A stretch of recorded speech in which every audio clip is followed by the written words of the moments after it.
নমস্কাৰ এয়া আমাৰ ডান্সৰ ক্লাছত আমি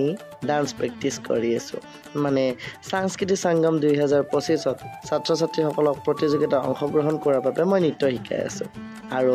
আমাৰ মনকোহীৰ বাবে মই নৃত্যৰ বাবে প্ৰস্তুতি কৰাই আছোঁ যেহেতু সকলোৱে অংশগ্ৰহণ কৰিব আমাৰ মনক আৰু পিছপৰা ৰাখিম নে তাৰ পাছত মই ছাত্ৰ ছাত্ৰীসকলৰ পৰা নৃত্য শিকোৱাৰ বিনিময়ত গুৰু দক্ষিণা হিচাপে কোনো ধৰণৰ ধন নলয় মই ফুলৰ মাটিৰ টাব এটা দিবলৈ কৈছিলোঁ কাৰণ ফুলৰ মাটিৰ টাবটোত মই ফুল গছ ৰুই আমাৰ ডান্সৰ ক্লাছটো সজাব পাৰিম আৰু তাৰ মাজত অলপমান ধেমালি কৰিলোঁ তেওঁলোকৰ লগত তাৰ পাছত আমাৰ মধুৰ বাৰ্থডে আছিলে 4 জুলাই তাৰিখে তাই বাৰ্থডে পাৰ্টি দিব পৰা নাছিলে সেইবাবে তাই আমাৰ ডান্সৰ ক্লাছত আহি আমাক বাৰ্থডে পাৰ্টি দিলে আৰু এনেকৈ আমাৰ পাৰ্টি এনজয় কৰি থকাৰ মাজতে আহিলে এজাক